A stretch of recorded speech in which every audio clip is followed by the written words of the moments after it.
აღმოსავლეთ-დასავლეთის მაგისტრალის გორის მონაკვეთზე ვისოლისა და სოკარის მულტიფუნქციური კომპლექსები გაიხსნა. ბენზინ და გაზგასამართის სადგურების გარდა ტერიტორიებზე დასვენებისა და გართობის ობიექტებიც ამოქმედა.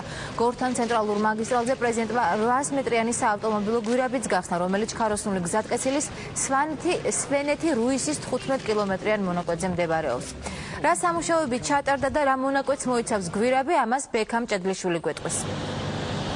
დიახ, ეს არის 800 მეტრიანი თანამედროვე სტანდარტებით აშენებული გვირაბი, რომელშიც არის დამონტაჟებული განათებები, ასევე არის უსაფრთხოების მაქსიმალური ნორმები დაცული, ტელეფონი მოეწყო ტერიტორიაზე თავად გვირაბში შიგნით სპეციალური სატელეფონო წერტილები, სადაც საჭიროების შემთხვევაში შეუძლია რომ ნებისმიერმა მძღოლმა დაამყაროს კომუნიკაცია და შესაბამისად ტერიტორიაზე გაკეთდა ასევე ავარიული გასასვლელები.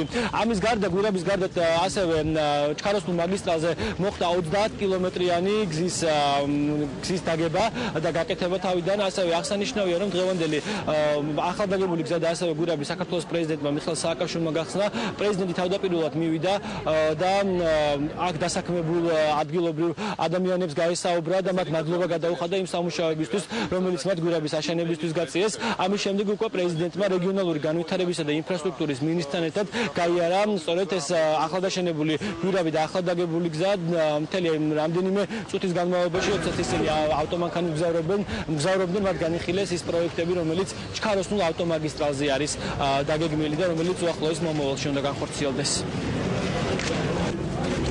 ნახეთ, როგორ პირობებში ვამუშავებთ აქ ხალხს და წვიმაში, თქეში, ყინვაში წარმოუდგენლად დიდ სიცხეებში, ზაფხულში და 24 საათი არ გაჩერებულა სამუშაო. და მართლა თავარი ის კი არა ჩვენ რას დავგეგმოთ, არამედ ეს ხალხი რო არ ყავს. მე არ ვიცი სოფლიოში მუშები რომელიც ამ პირობებში ასეთი ინტენსიურობით იმუშავებს. და არ ვიცი რა ხელფასი უნდა გადავხავოთ ამ ხალხს რომ ასე მაგრა იმუშავა. ამიტომ მინდა მე მართლა ნამდვილი მადლობა გითხრათ, იმიტომ რომ საერთოდ დაკოჟრილი ხელის გაკეთებულია ეს ყველაფერი. რამაზი და ჩვენ კაბინეტებს ხერ, რომ რამაზი ბევრ დარბეს, მაგრამ აი ამ ხელით კეთდება, აი ეს ხელია ყველაფერი. დიდი მადლობა. და მე მინდა დიდი მადლობა გითხრათ და ყველაფერი. ყველას მადლობა. მადლობთ იმისაც რომ ასაკეთეთ. კიდევ უბრალოდ არ შემეძლო, არ გამომელო და არ მეთქვა თვითონ თქვენგანისთვის მადლობა იმისაც რომ ამ პირობებში მაინც ძალიან ჩქარა აშენა. და ჩვენ გვინდოდა 23-ში გავახსნა, 23-ში ზათ იყო. მაგრამ თქვით რომ ყველაფერი ერთ თარიღზე არ გეთქეთ. რომ 23-მდე სამშენებლობაზე 23-ის შემდეგ და ასე დაუსრულებლად სამშენებლო ქვეყანას არ ავაჩენეთ და ფეხზე არ დავაყენეთ. ეს გრიკოძე ორჯერ პატარაა, ხო? ესე იგი 800 მეტრია, ერთი მეორე 840 მეტრი. ხო, ესე რეალურად ეს ორი გვირაბი ერთად არის როგორც ერთი რიკოძე. და ერთ-ერთად შევაშენეთ. ესე რიკოძე რამდენი წელი აშენებდა კომუნიკაცია? ესე იგი ზუსტად 7 წელი.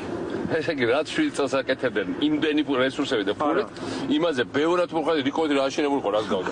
რიკოდი სახიფათო გვირაბი იყო 200 მარკის ბეტონით იყო. ანალიზი ხო გავაკეთეთ ბატონ პრეზიდენტი. ეს რამდენია 500-ია? ესა ყველა 500-ია. ესაც და რიკოდი ახალგაც გავაკეთეთ რიკოდი. ეგ რო ითოლდებოდა ხოლმე, გორი იტედებოდა ამ უღელტეხნით და ეხა ამ დღეებში ნახეთ ასე ხო? აქ გაიჭედა ძალიან ბევრი ტრანსპორტი. აქ იყო საცობი იყო რეალურად აქ.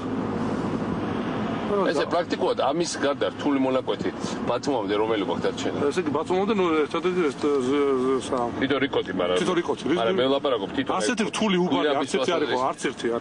აი რომ გვირაბი ჭირდებოდა, ეს არის რეალურად პარტიულად ძალიან მნიშვნელოვანი დაბრძოლება გადავლახეთ ამ გვირაბს. ყველაზე მნიშვნელოვანი და რთული უბანი იყო. ჩვენ აქ გვინდოდა შემოვლითი გზა მაინც გავუკეთებინა ბატონ პრეზიდენტ, თუმცა სოფლიო ბანკის ექსპერტებმა მაინც გვირაბები გვირჩიეს, იმიტომ რომ ძალიან დიდი ხიფათი იყო უღელტეხილზე. ფაქტობრივად უღელტეხილს ვცილდებით. აი ამ გვირაბიდან გავდივარ და 2 კილომეტრში უკვე რუში. ეხლა რეალურად ხო უმეტესობა ქართველი მუშაობენ. ესე იგი 70% ეს არა ქვე კონტრაქტით არის ქართველი. ესე იგი სერიოზულად გამოსილებული. მნიშვნელოვანია რომ რეალურად კოპინარში როცა იქნება იაფირი ფრენები, ძალიან ბევრი თბილისელიც და სხვა ადგილები და საქართველოს წავა კოპინარის აეროპორტი გამოიყენებს, ამიტომ რეალურად თბილისიდან ჩავალსა და იმ კოპინარამდე სადაც 2 საათი მაქსიმუმ, ხო? მაქსიმუმი 2 საათი. ხო. ეს არის ძალიან ბევრი ქვეყანა, სოფლიოს ქვეყანაში რეალურად. ეხლა თბილისის აეროპორტი და თბილისის უმეტეს ადგილამდე ხო არის სადაც 9 საათი 40 წუთი. თბილისის ცენტრიდან კოპინარამდე იქნება საათი და 50, მაგრამ სამაგიეროდ ბილეთი იქნება დღევანდელი რაც არის გათვლა, 2-3-ჯერ უფრო იაფი მინიმუმ. ვიდრე ის რაც ფრენა, თქვათ, იგივე ევროპის ან აზიის, თქვათ, იგივე დუბაის მიმართულებით ან რაღაც სხვა მიმართულებებით თბილისიდან. ამიტომ ის გზა სხვა მნიშვნელობა გამოწვევი ავიაკატასტროფებისთვის, არა მხოლოდ ხალხის ტრანსპორტის. ჩვენი განსხვავება, ვთქვათ, ნავთობმოპოვებული ქვეყნიდან, სადაც ბევრი ფული აქვს, მაგრამ განვითარება ვერ ხდება, მათ შორის შრომითი უნარების. ჩვენი განსხვავება მესამე მსოფლიოს ჩამორჩენილი ქვეყნებიდან არის იმაში კი არა, რომ ჩვენ ბევრად მეტი შემოსავლები გვაქვს ჯერჯერობით, რა თქმა უნდა, საქართველოს არ აქვს ბევრი შემოსავლები. ჩვენი მთავარი განსხვავება მაინც არის ის, რომ ჩვენი ხალხი ძალიან განათლებულია, ძალიან კვალიფიციურია, თან ყველა ასაკის ადამიანს ვლაპარაკობ და ძალიან ჩქარა ექვემდებარება მათ შორის გადამზადებას. ეს არის რა, ახალ რაღაცებს უცებ იღებენ, კრეფენ და ამიტომ ვერავინ უნდა გვაჯობოს, ეს არის ჩვენ თეორიული პლუსი სოკარი. რაც თავარი კონკურსი გავზარდეთ 3-ჯერ, ზუსტად საგზაო სფეროს ხიდები და გვირაბები ტექნიკურ უნივერსიტეტში 3-ჯერ გაიზარდა. კონკურსი იყო სერიოზული. აბა ეხლა ამდენი დიპლომიან და დაუსაქმებელი იურისტთან რაღაც სხვა პროფესიას ჯობია ადამიანი ვიცით კონკრეტულ რაღაცას კეთება, ქვეყანა შეიძლება, ქვეყანა ვითარდება და ეხლა ჩვენ არ გვაქვს იმის პოპულარობა, რომ სპეციალისტები უცხოეთში დავაჭაროთ. ჩვენი გქირდება. და იქით გაუშვებთ კიდევ უცხოეთში დროებით, მერე სამუშაოთ, როცა ყველაფერს ავაშენებთ ჩვენ ქვეყანაში. მაგრამ მაგ დრომდეანი კიდევ 20 წელი, საქართველოს 20 წელი, თუნდაც ამ ტემპით სულდა შენდებოდეს. რამდენი ხანი დაჭირება თბილისის გამოსასვლელად? აქ რო ჩამოვიდეს ადამიანი, მაქსიმუმ 9 საათი. არა, მაგრამ შეზღუდვა ხო გაქვს სიჩქარეც იქ ჯერჯერობით. შეზღუდვები გვაქვს ამ ხიდის გამო. ყველაფერი უკვე დასრულებულია გარდა ხიდისა, როცა დასრულდება და სიჩქარის შეზღუდვას მოხსნით ხიდის შემდეგ, გათვლილია 25 წუთში უნდა ჩამოვიდეთ გორში და რუში შესაბამისად 9 საათში 32 წუთში. რეალურად როცა ხაშურანი დამთავრდება, ხაშურანი სადაც 40 წუთი ხდება, 40 წუთი მაქსიმუმი. აქ დასრულდა 30 კილომეტრი ბეტონის გზა, დასრულდა 2 გვირაბი 800 მეტრიანი. ეს ძალიან მნიშვნელოვანი მშენებლობა იყო ჩვენთვის. პარალელურად დღეს ჩვენ ვხსნით იგოეთს და ლეხურას ხიდებს, ასე რომ ძალიან დიდი სამუშაო ჩატარდა და ჩაატარეს ეს ადამიანებმა დაახლოებით წელიწად ნახევრის განმავლობაში.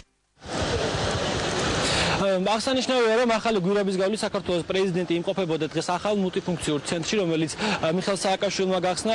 თავდაპირველად ის იყო ვისოლის მულტიფუნქციურ ცენტრი, რომელიც რამდენიმე მნიშვნელოვან ობიექტს მოიცავს და რომელიც ავტომაგისტრალი და რამდენიმე მეტრის მოშორებით თავად გზის პირას არის აშენებული. აქ ერთიანდება დასვენებელი ადგილი, აქ არის smart cafe, სპეციალური სუპერმარკეტი და ინტერნეტ წერტილები, საიდანაც შესაძლებელია, რომ ადამიანმა კომუნიკაცია მოახდინოს ნებისმიერ ადგილას. ასევე საქართველოს პრეზიდენტი დღეს სწორედ ვისლოში დასაქმებულ 100 ადამიანს შეხვდა. ესენი არიან ადამიანები, რომლებიც ძირითადად გორში ცხოვრობენ. დასკვნაა, რომ ჩვენი შადრევნები არის ყველაზე ყინვანგალძლე შადრევნები სოფლიოში. ნახინვა მინუსებია და მუშაობს. ასე რომ, აი შეგიძლია ერთი გუნდა გესურვა.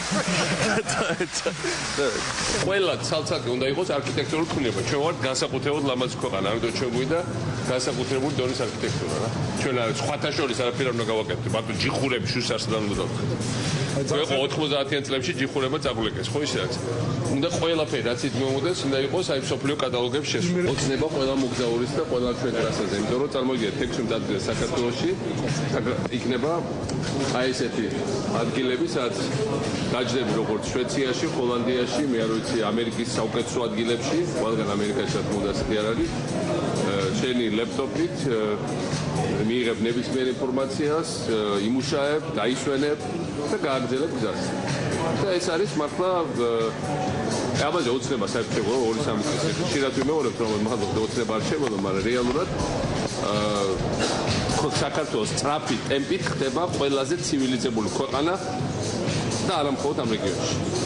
არამედ მართლა ერთ-ერთი ყველაზე წინასწარი სოფლის მასშტაბით. ჩვენ ჯერ არა ვართ.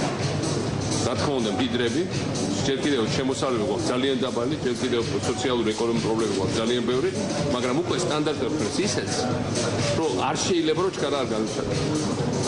იმიტომ რომ ჩვენი სკოლები თუ ასეთი როგორიც ხდება ახლა, ჩვენი გზები თუ ასეთი ხდება, ჩვენი გასაჩერებელი პუნქტები თუ ასეთი ხდება, ძალიან სწრაფად მართლა რაღაც ძალიან ჩამორჩენილი და დანგრეული ჯიხურების და ჩეჩმების ქვეყნიდან ხდებით ძალიან წიწასული ქვეყანა. და ასე უნდა გავაგრძელოთ პროჩკარაც. 2014-ის გვექნება 16. 2014-ის 16 ასე იქნება, მაგრამ მომავალ წლებს გაიხსნება 5 და ყველა იქნება სხვანაირი. დღეს საქართველოს პრეზიდენტმა კიდევ ერთი მულტიფუნქციური ცენტრი გახსნა ჩქაროსნულ ავტომაგისტრალზე. ეს არის სოკარის ცენტრი, სადაც არის ასევე გაერთიანებული კაფე-ბარები, ბენზინგასამართი სადგური, აქ არის გუდვილის საკმაოდ დიდი სუპერმარკეტი, რომელსაც აქვს საკუთარი კაფეტერია და შესაბამისად ჩქაროსნულ ავტომაგისტრალზე გადაადგილებისას ნებისმიერმა მგზავრმა შესაძლებელია რომ აქაც ხარისხიანად დაისვენოს. ასევე საქართველოს პრეზიდენტმა დღეს აქ დასაქმებულ ადამიანებს შეხვდა და მან პროდუქტების ფასებიც გასინჯა. საშუალო რესტორანში რო ჩამო დაახლოებით როგორ დაჭდება როგორ ალბათ მაქსიმუმ 20 დაუნდება თუ აი ეს არა კი არა კაი ჩაოლები რესტორნებში რაც ასე ვიცადე 50 ლარი მინიმუმ ხო დაუნდება აქ ბევრი იაფი დაუნდება 50 ლარზე თუ იაფებიც არსებობს მაგრამ მე რას ვილაპარაკობ რომ აი ასეთ მენიუ რო აქა გამთფარია სინათლეა ყველაფერი ეს ნიშნავს იმას რომ ყველა კერძოკვების ობიექტი რომელიც არის გზაზე დავალდებული იქნება და იძულებული რომ ყველა რესტორანი, ყველა კაფე იყოს გამთბარი, როგორც მინიმუმ აღარ შეიძლება სიცივეში ჯდომა და გაციება და გაუძარასა და ხალისხიათ დროს და ფასი დაწეს. რაღაცა 11-12 ლარი. საშუალო არის 10 ლარი 11 ლარი. მე ხა მე ავი ყველა დედიკატესრაც. ხა ესა 2.30. ვინმე წარმოიდგინა საქართველოს გზებზე ასეთ რამებს. ალბათ არა. 60 ადამიანი დასაქმდა სულ პრეზიდენტო და ძალიან დიდი ნაწილი გორიდან არის. მე არ ვიცი. შადრევანი გავწო. შადრევანია. უიმე ნაგემრიელი შადრევანი ახლა. პირველად ნახე წორში შადრევანი. ეს შადრევანი ყველგან მათ შორის კარტო ტორტები. ეს არის ეხლა რა თქმა უნდა ადამიანებმა შეიძლება თქვა რომ გზებს ხوار შევჭამთან ამას ხო პულსზე არ გადაუსვათ რა თქმა უნდა მაგრამ ეს ქმნის სამუშაო ადგილს ეს ქმნის განვითარებას ეს ქმნის სიმდიდრეს ქვეყანაში ეს სიმდიდრე რჩება ქვეყანაში და წარმოქმნის ახალ განვითარებას ახალ სიმდიდრეს ესე იგი ახალ უკეთესად ცხოვრებ ხალხს და ასეთი ძალიან დაჩქარებული ტემპების გარეშე ჩვენ ქვეყანას სხვანაირი შანსი არ აქვს. უნდა არა გვაქვს დრო ჩვენ ძალიან ცოტა დრო გვაქვს, ამიტომ ძალიან ბევრი გვაქვს გასაკეთებელი. და ამიტომ არის ესე მართლა გვირაბი აშენდა ძალიან ჩქარა, ეს აშენდა წარმოუდგა ჩქარა.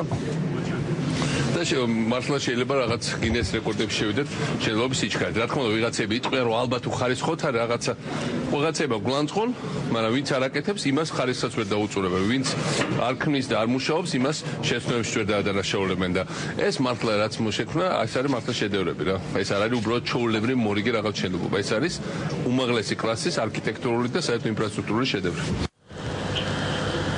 დიახ, დასვენებისა და მომსახურების ცენტრები დღეიდან უკვე გახსნილია და შესაბამისად ნებისმიერ მგზავრს, რომელიც აღმოსავლეთ-დასავლეთის ავტომაგისტრალის რეგიონებში შეუძლია რომ სწორედ ამ ადგილას შემოიაროს და მიიღოს მაქსიმალურად მაღალი ხარისხის მომსახურება. ეს ბექამ ჭედლიშვილი იყო.